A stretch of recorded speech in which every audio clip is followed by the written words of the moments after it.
Alameka,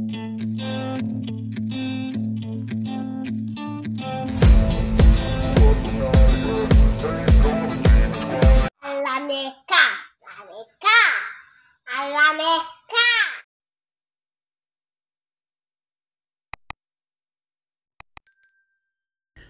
Assalamualaikum warahmatullahi wabarakatuh. Jumpa lagi bersama saya Alam Berkah. Alam Berkah, semoga bersama Alam Berkah selalu mendapat keberkahan oleh Allah Subhanahu wa taala dalam kehidupan kita sehari-hari. Oke, sahabat Alam Berkah, semoga selalu sehat jasmani maupun rohaninya dan dilapangkan segala rezekinya, dimudahkan segala urusannya dunia dan akhirat. Oke, sahabat Alam Berkah, kali ini kita akan berbagi sebuah artikel ya, insyaallah penuh dengan pendidikan dan penuh keberkahan bersama Alam Berkah. Oke, kita lanjuti. Kerajaan yang ada di wilayah Nusantara sangat gigih dalam berjuang mengusir penjajah Belanda di masa lalu. Tak heran banyak sekali tokoh kerajaan yang kemudian ditetapkan sebagai pahlawan nasional. Salah satunya yaitu adalah Sultan Taha Saifuddin Jambi ya. Dia tercatat sebagai raja terakhir di Kesultanan Jambi dan ditetapkan sebagai pahlawan nasional asal Jambi melalui SK nomor 079 garis miring TK garis miring 1977 yang diteken pada 24 Oktober 1977. Sultan Taha lahir di Istana Tanah Pilih Jambi, Kampung Gadang, Kerajaan Jambi sekitar tahun 1816. Nama kecil yang diberikan kepadanya adalah Raden Taha Jayaningrat. Ayahnya bernama Sultan Muhammad Fakhruddin. Sultan Taha termasuk keturunan ke-17 dari Ahmad Salim atau Datuk Padukoh Berhaloh dan Putri Selaras Pinang Masa. Masa muda Sultan Taha dihabiskan dengan menimba ilmu ke berbagai tempat, mulai dari Jambi hingga Aceh. Di Aceh, Sultan Taha menimba ilmu agama Islam selama 2 tahun. Selain itu, dia juga mendapat pelajaran tentang kebangsaan.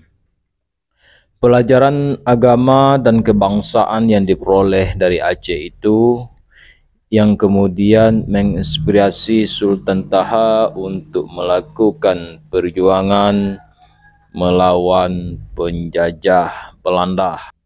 Sultan Taha dikenal sebagai sosok pemimpin yang cerdas, tangkas, pandai, bergaul dengan rendah hati. Dia juga seorang diplomat ulung sejak masa muda.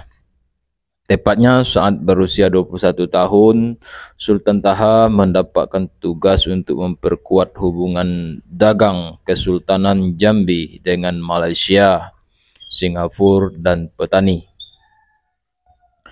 Perjalanan tugas ini rupanya membangkitkan kesadaran Sultan Taha tentang kondisi rakyatnya di Jambi yang tertindas oleh Belanda.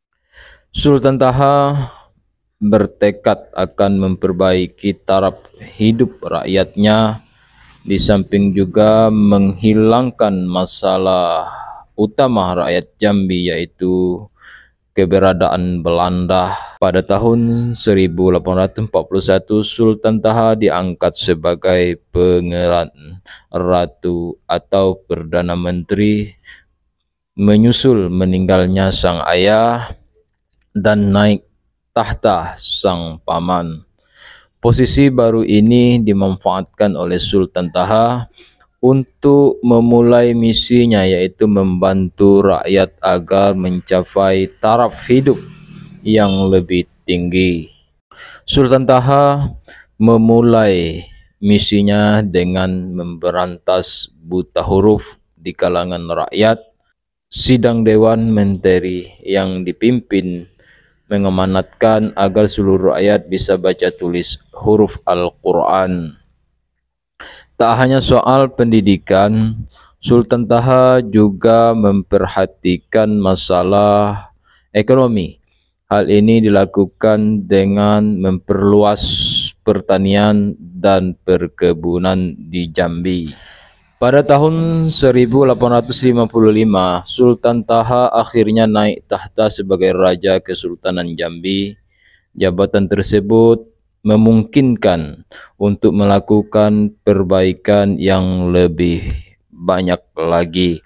Meski demikian, Sultan Taha menyadari bahwa keberadaan Belanda menjadi masalah utama dari semua masalah yang ada.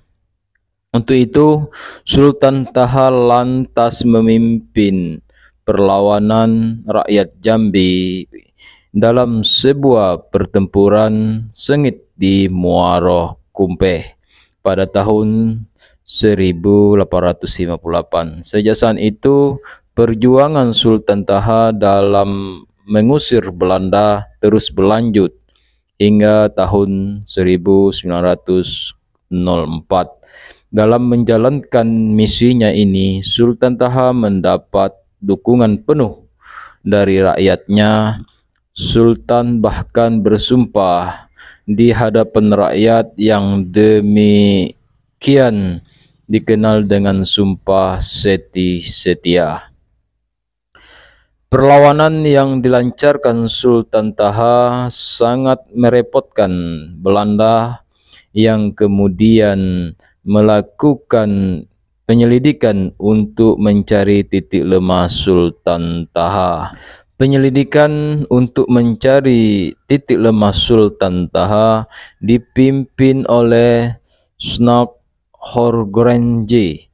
Dia adalah penasehat pemerintah Hindia Belanda untuk urusan bumi Futera. Penyelidikan yang dilakukan salah satunya adalah dengan mengungkap tempat persembunyian Sultan Taha.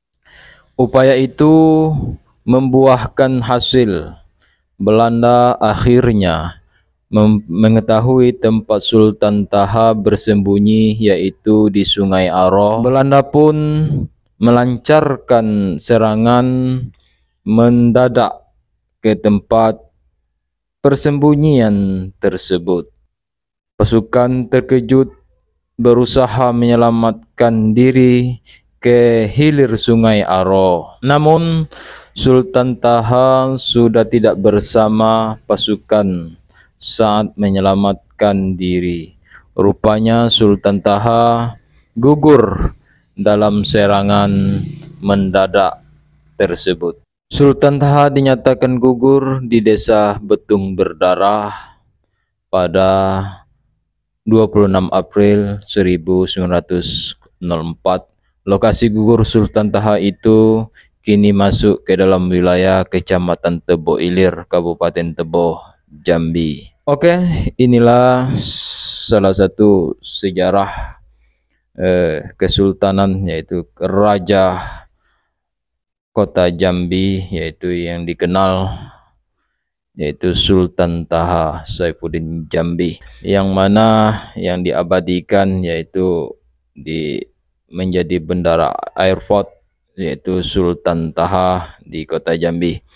Baik, mungkin inilah yang dapat saya sampaikan. Semoga ini bermanfaat. Saya akhiri. Assalamualaikum warahmatullahi wabarakatuh. Alameka, Alameka, Alameka.